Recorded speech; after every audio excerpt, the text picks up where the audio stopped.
What if I told you that one of the worst things you could do as an athlete is listen to too many people? I'm not telling you that you can't listen to feedback. That's very important. What I'm saying though is, oftentimes when athletes come to us with too many opinions, too many people's advice, regardless of what it is, it often derails them. So in today's episode, what we're going to be covering is understanding how to properly take feedback, when to shut it down, and most importantly, how to actually trust your gut.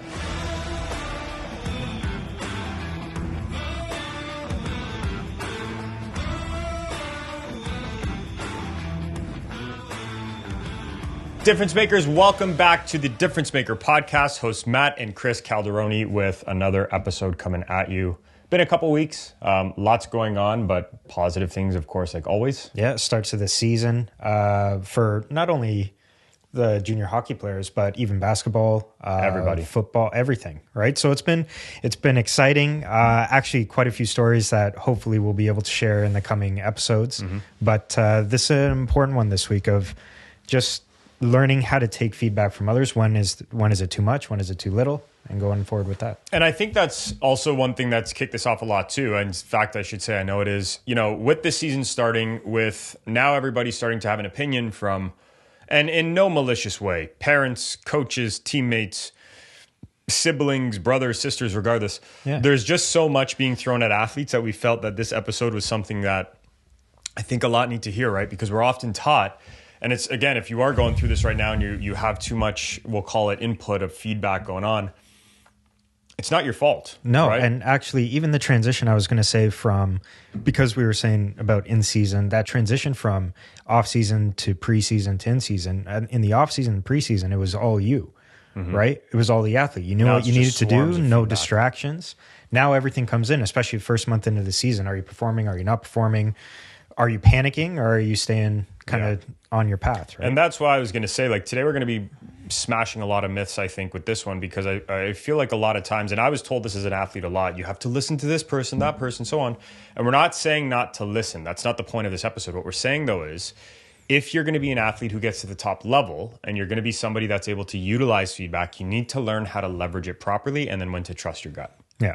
Right? Yeah. So we're going to be diving into that today. I want to start with the first topic, which is the purpose of listening to feedback, and then getting into it. So let's get started with this. I mean, the real reason you want to listen to feedback is to gain perspectives from people who are supposed to be experts. Yeah. This is where the first myth is going to be getting busted right now, right? Where it's not just about feedback and high volume feedback. It's about quality-based feedback that you can utilize in performance. Yeah. And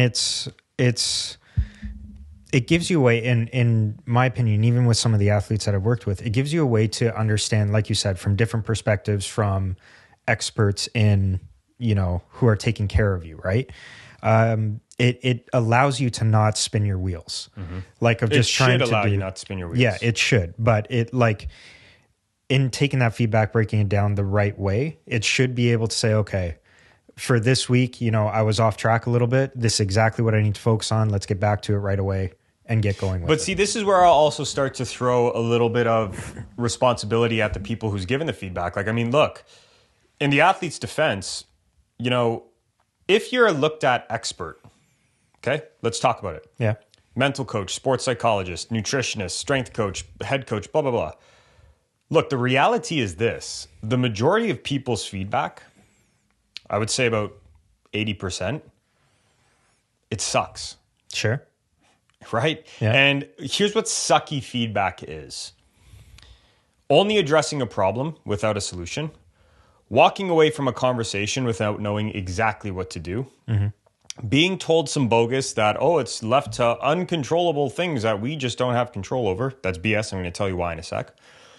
When you have somebody, I think we were talking about it this morning, the bar is not set that high.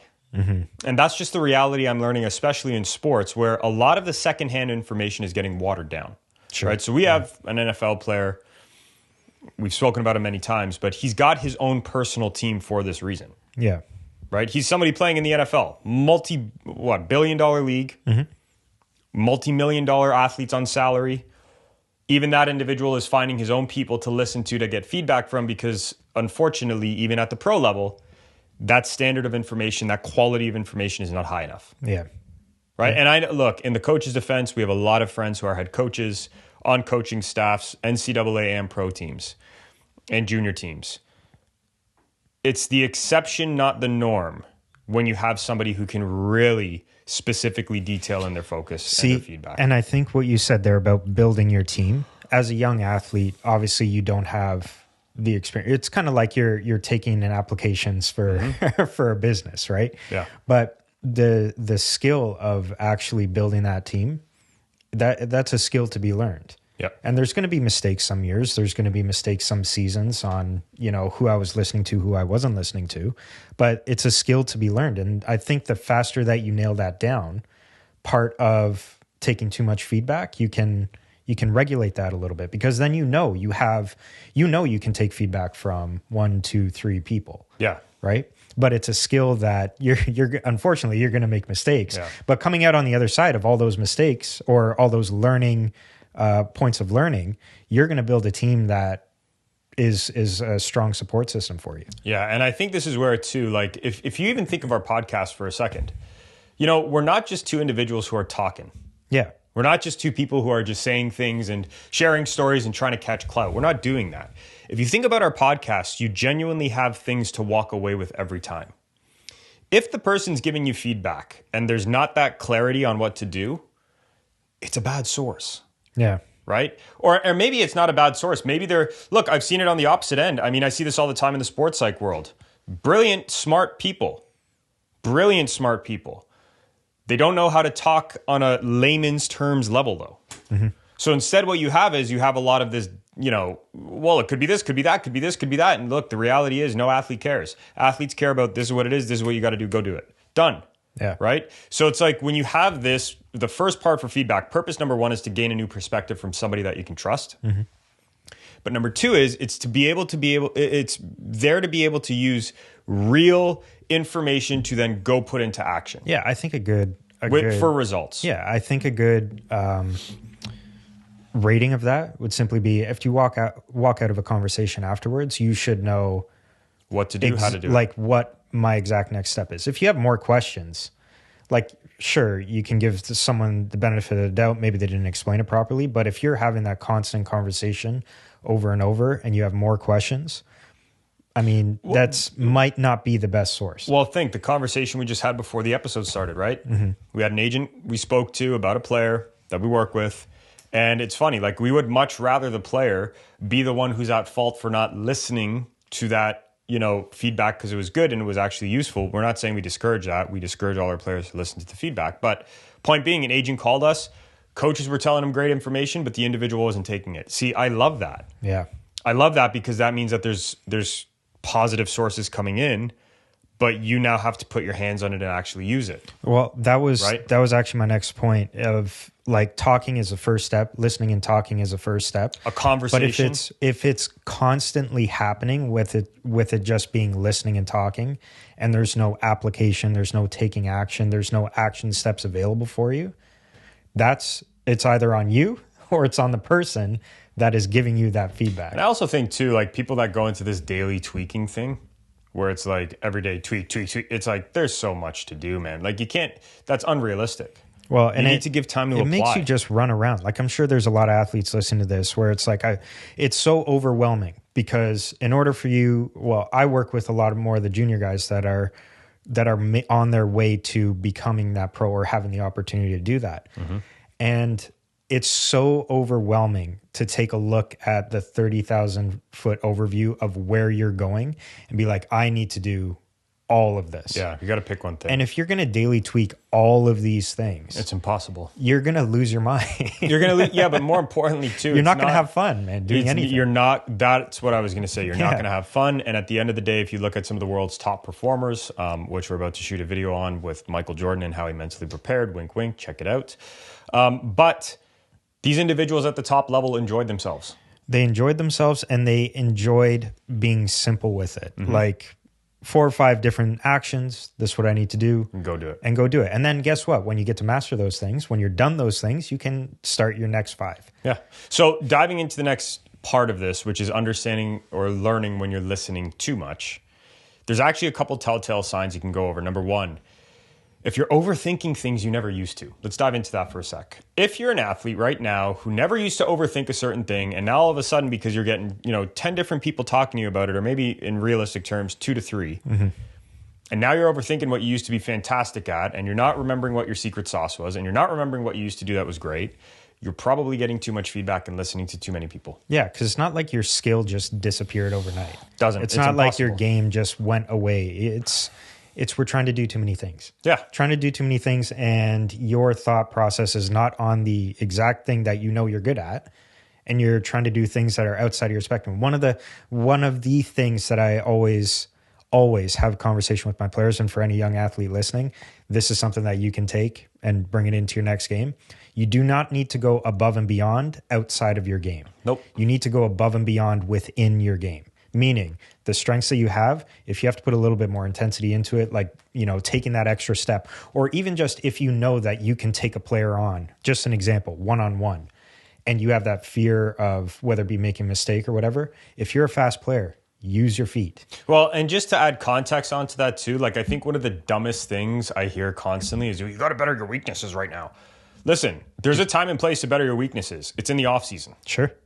During the season, your one focus is to triple, quadruple, whatever, up or down on your strengths. Yeah, you go hard on your Right? strengths because that's what you have. That's what you have right now. And if you go in, if you go in with focusing on the things that you're not the best at Your right now, opponent's doing that. Well, you're going to play like that. Yeah. Like you're going to have if your skills are mediocre in that area of your game, you're going to have a mediocre game. Well, and I'll tell you, I can't tell you how many times I have a conversation. We were just talking about it this morning. A conversation every week with our pro athletes telling them, you got to be more selfish. And everyone's like, oh, what? It's like, yep, you got to be more selfish. It's like, what do you mean by that? It's like, you got to do what you do well.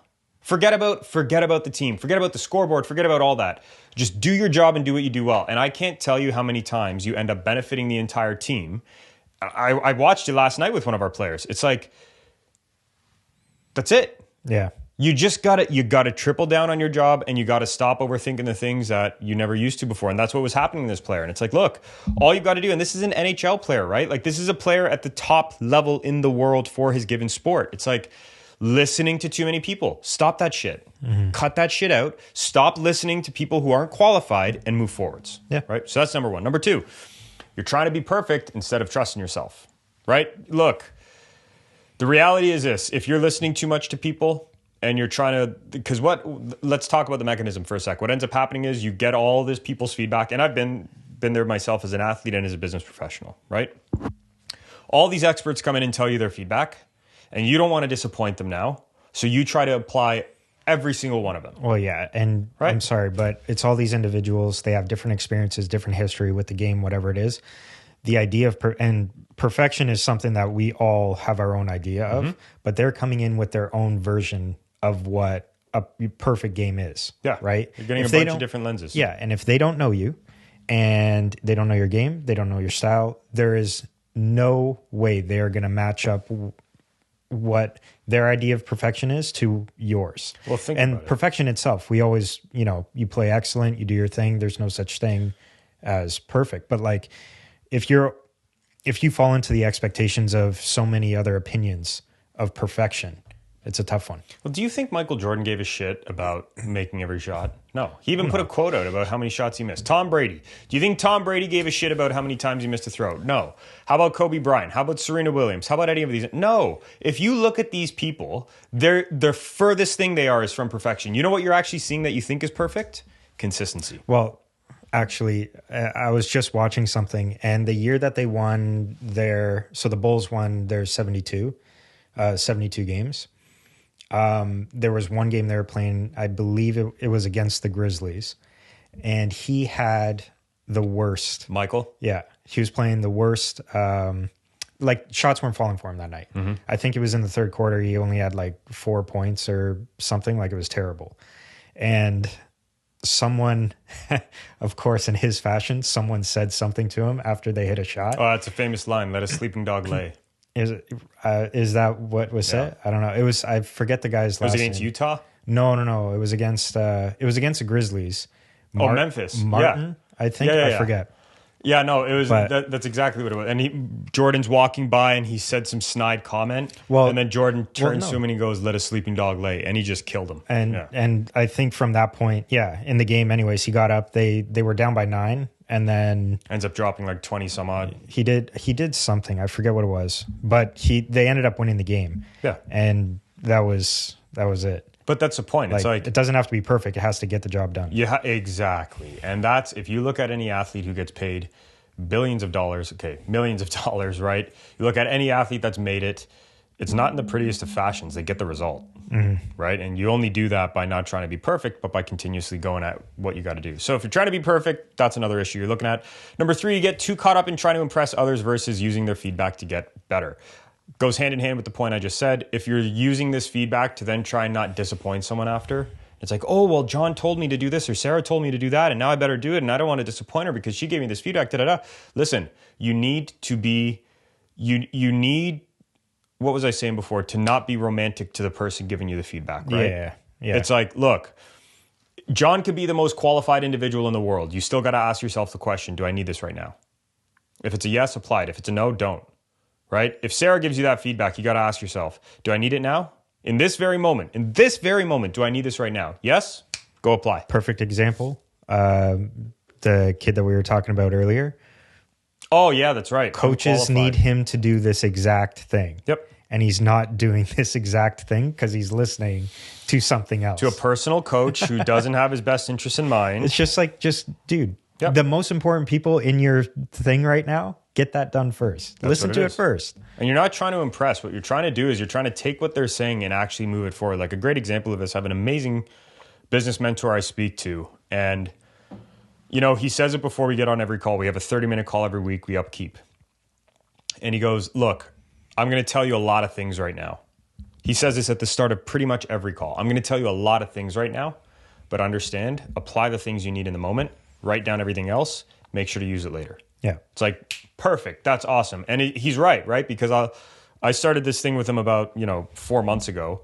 And I'm looking at things now that were said 4 months ago that I put on that list that I didn't have to work on yet, that we're now applying and working on now. And it's like, wow, this really works. But that's the point, is like, you don't need to impress people by utilizing their feedback. You need to ask yourself and be selfish. Do I need this right now? Yeah. And to be honest with you, the needing right now, if you don't get these things done right now, you'll never be able to get to those things later on. Mm-hmm. Like the things right now is kind of like just building that base. Yeah. Right? To be 100%. able to actually take that next step. And the last part being, in the last 4th bullet point, we'll summarize these in a sec, but you start depending on others' feedback to make your own judgments and look for that external validation, right? So you're listening too much to other people, where then you try to go to everybody and get their approval before you do it. Mm-hmm. You don't need that. You don't need the extra. Like, if there's one thing I wish I told myself as an athlete when I was younger, just because said coach told you this doesn't mean you now need to go seek their validation after for the next thing you're about to do. You don't have to ask people permission. You need to try things. Some are going to work, some won't. Adapt, move on. Yeah. Right?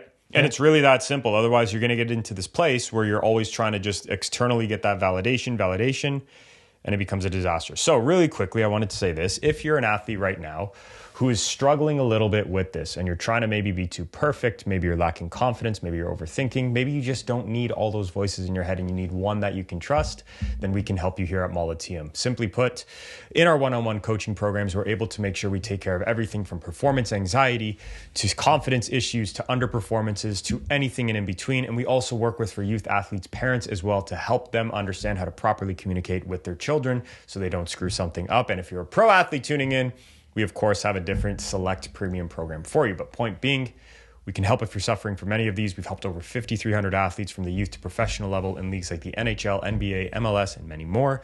Athletes like Larry Markkinen, Kyle Kuzma, DJ Reed, Dylan Cousins, and many, many more. So if you want to apply, link is in the description. Click it. It's a one-on-one application one. There's a U18 one for any athlete under 18, or if you're a parent trying to sign your kid up, make sure to follow that one. If you're an athlete over the age of 18 and you're paying for your own training, click that one and go apply. And if there is a good fit and spots are lasting, because we only take on 2 athletes per week or 8 total per month, then we will definitely give you a follow-up and ring you back. So check it out. Links down below. And let's get back into this. So looking at it, the next part to this. If you're listening too much to people, here's what it does to you. It will give you paralysis by analysis, aka too much information and you don't know what to do. I honestly hate this one. Why? I hate it simply because it feels I hate saying like the words. it feels when you're in this boat, I've been in this boat before. It feels like you're stuck in mud. Freeze and mode, it's man. just, what do I do? Yep. What do I do? You start to question everything. You start to think way too much. And then, I mean, for me, anyways, it was my shot. I was missing everything and anything for like, I think it was 2 weeks. I was just like, what the hell is happening? What is happening? And it was the most simplest thing to figure out. It was just a matter of I was thinking about too many other things. Yep. That was it. Paralysis by, like, if you've ever been in this before, and I've been in it multiple times from an athletic perspective and a personal perspective and business perspective, you genuinely feel frozen. Yeah. I would say it's a natural thing, just simply because you're trying to get to the solution as quick as possible. It's kind of like when you lose something and you're thinking it's everywhere when it's just right there because you put it in that place. Like, you know what to do. It's just you're tricking yourself to thinking it's something else almost. Yeah. And that's why it's like, look, so paralysis by analysis, what it is paralysis meaning that you don't do anything, and by analysis meaning that because you're thinking about things too much, you're trying to do everything perfectly. So when you have this not doing something because of too much info, the number one best remedy, step away and just look at things from a 30,000 foot overview, right? And the way I like to do that personally, I actually zoom out, I get a journal, I write things down, I do this massive like mind map thing where it's scribbles all over a page. Then I just look at it. Yeah. And it's like, oh. And what you'll realize is the brain dumping part, that's what that's called, alone, will drastically reduce all the information you're worried about. Yeah. And it is a skill to learn, to be able to catch yourself in the moment, because when you're firing, it's easy to let it go. But it is. If you can learn that skill, which everyone can, it's just a matter of catching yourself in the moment, slowing it down, and then going forward. And if you are somebody that's suffering from this right now, it could be from signs like losing sleep. You know, a lot of times we get anxious before bed. That happens a lot. If you're walking into games and you're overthinking things, it's probably happening. If you know what you need to do, but you're not doing what you know you need to do, as tongue twisting as that is, you probably are going through this. So what you want to do is simplify things. The number one thing you can do when you're getting through this part and you have a bunch of information, maybe you have really good qualified people for feedback. But I think I told this story before on a different episode way back. I'll say it again. There was this kid we were working with at the time. Good athlete, seemed to have some potential, but anyways, here nor there. What happened to this individual was he was going through an injury recovery, right? And because he was going through this injury recovery and he was going through everything he had to do, when it was happening, the way that it was, is he started listening to way too many people for their feedback. So he had a doctor he was listening to here, a physio he was listening to here, a nutritionist who had her ideas. He had a Pilates instructor. He had this, he had that, a strength coach, conditioning coach. I don't know where the kid's rehab was at. I'll tell you this. So this was, I think, like 2.5 years ago. So when we followed up with the original person who introduced us to that athlete, like, we eventually said, hey, I don't think this is a good fit, because he just, unfortunately, he had information overload. And like, we knew as people in this space, it was probably a wrong thing to do, which was to continue working with him and just hammer him even more. It was like, hey, until you reduce your team down or have one voice leading it all, this probably isn't a good fit for you. Followed up about a year later, and he was still going through the injury without it being resolved, with an injury that shouldn't have been like that. You know how frustrating that can be? Yeah.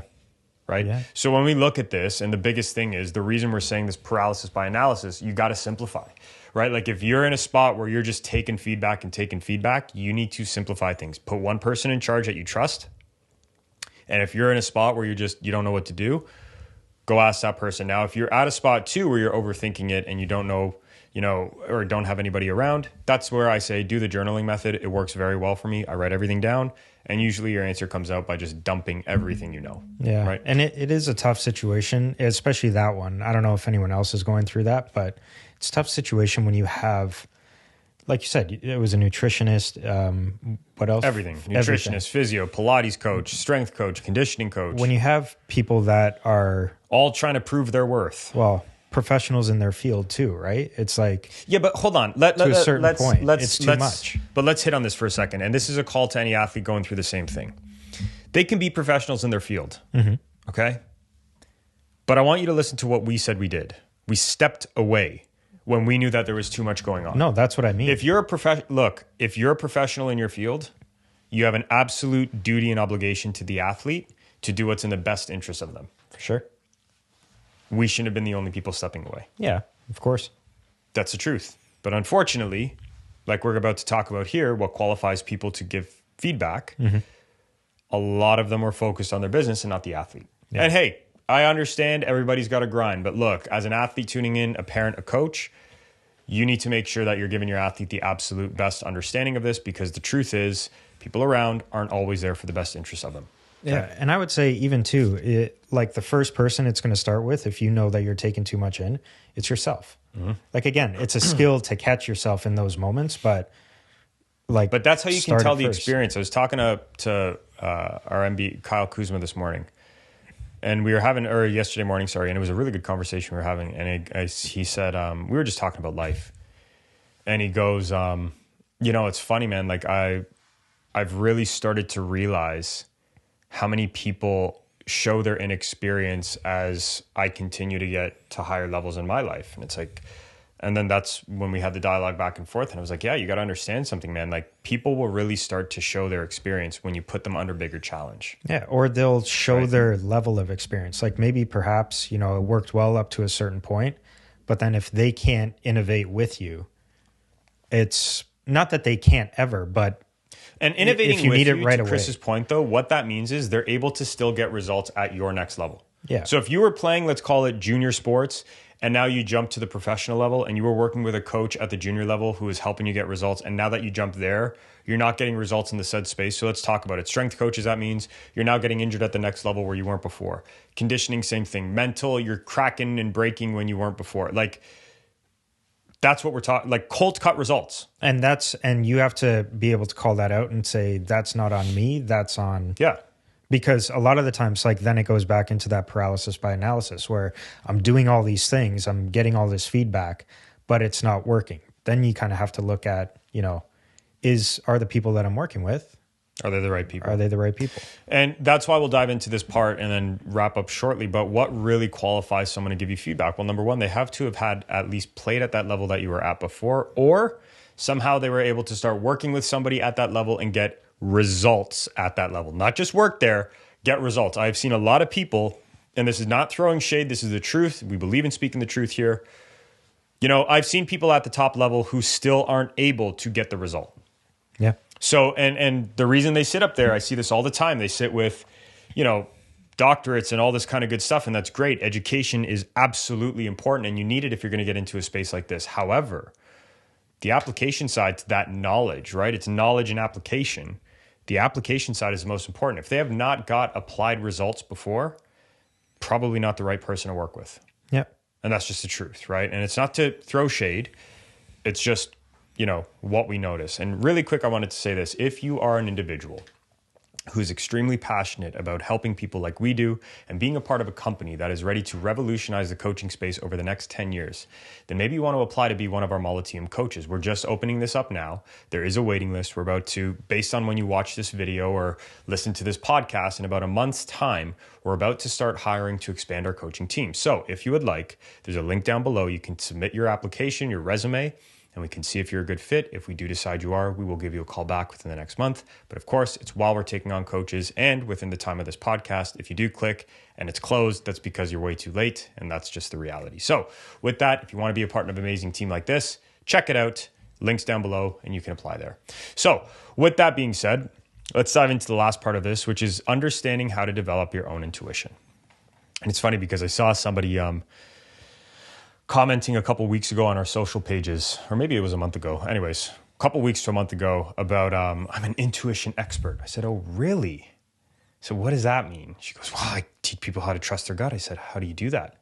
She goes, I'm able to help them push their energy into one spot. So what this is not about to be is that, okay? Because intuition, it's great, but there is a formula you can follow for it, and it's very simple, okay? So let's talk about it for a sec. So I wrote it down here. I'm going to be looking down if you're tuning in on video, but It's very simple. So intuition comes from going through an experience, reflecting on it, taking what you've learned from it, and then creating your own ways now to have a game plan going forwards. Okay. So in that 4-step process, what's important about that is step number 1, you've got to go through the thing. Okay. So you have an experience. Maybe let's go for a common one. It is pressure-filled moments of a game, dying 5 minutes of a game. Your team is down 1-0. That's a specific situation. Okay. You're put on the field, ice or court. You go through it. Great. You either get the result or you don't. Okay. After that, then, after you go through that experience, you go to step 2, you reflect. And you ask yourself, okay, what did I do well? What could get better? What was the actual result? You draw all that information out. You then take that info you now have. You now have a set of data. You go to the next part and you ask yourself, how can I apply this now going forwards? What did I learn? Well, I learned that I probably shouldn't, try to deke through a bunch of people with the puck if you're a hockey player in the dying minutes of a game when we're up a goal, if that's the case, versus blah, blah, blah. Great. You then take that and you sub it into step number 4 and you say, hey, going forwards in these situations, this is my playbook. This is what I do. Okay. And it's funny because a lot of people say, well, how do you, but aren't you going to restrict someone if, they realize they can do it the next time? It's like, no, well, hold on, because that's one situation. So now you know when to apply that. If you go into another one and you realize, oh, but in this situation, we were down a goal, they put me on the ice or the court, and I realized I was going up against a weaker lineup. Oh, now I can deke through the team and it worked. That's a specific situation. Yeah. Right. And that's the important part. Sorry, I was going to say, don't generalize. You got to be very specific about this. Go on. Yeah. I was going to say a sports equivalent to that is pretty simple. Like it's when teams, when you don't understand why that player is on that team. Yep. It's because normally they're experienced in, whether it be the playoffs, whether it be a tournament, whether it be the Olympics, whatever the case may be. We need this guy in here or girl in here to help everyone work through it. Just to say, it's okay. Yep. Like we're good. Let's just focus on what we need to do. Well, and that's the thing, right? Like intuition really comes at the meat of it, at the root of it. It really comes from consistent self-reflection. Yeah. And right? it's that experience. It's knowing the experiences and being able to recall them. And that's where the self-reflection comes from. It's being able to recall and then learn the experiences that you had. Yeah. Because then you don't feel lost. So it's 4 steps, right? Go through the experience, reflect on it, take the learning points, have your playbook, right? And the way to do this, you want to build a habit around reflection. Reflect at night. You want to reflect after a performance. And if you would like, you can reflect in the mornings. Yeah. But the more you do this reflection and extracting the learning points, the more you're going to build intuition for certain situations. So you're not going to have it all at once. But that's why, like, you ever hear well, obviously you have, but for anybody tuning in, like when people say, it was either a mistake or a learning experience. Listen, what that means is if you reflected, you will learn. If you made the mistake and you didn't do anything with it and you just let it go, you're not building intuition now. Yeah, you leave it in the category as mistake. Right, because intuition is just, it's reflecting on what you just went through because it helps you identify patterns and going forward. Yeah, right? And this is what I was saying before. This is the skill building part of everything. Like if you're feeling stuck or whatever, you can run through this yourself and even take a look back at some of the experiences that you've had and be able to say, okay, I have a path forward now. 100%. Right. So with that being said, this wraps up this episode. We hope you learned a lot. So let's talk about it really quickly and reflect quick. Number 1, speaking of intuition. Number 1, if you're getting paralysis by analysis, you need to slow things down, zoom out, simplify. Okay. You should only be taking feedback information from people who are qualified. And that means that they played at a level you want to get to. They were successful there and it's specific to your position and what you need. That's where you want to listen to them, or they've worked with people there and were successful with it. And of course, when it comes back to it all, the 4 kind of dangers or insights that you know when you're listening too much to people. Number 1, you're overthinking things that you never used to. Number 2, you're trying to be perfect instead of trusting yourself. Number 3, you get way too caught up on trying to impress others versus taking their feedback to use it to get better. Or number 4, you're starting to depend on others' opinions instead of trusting your own. So with that being said, all of it's here. Give this a listen again, master this, right?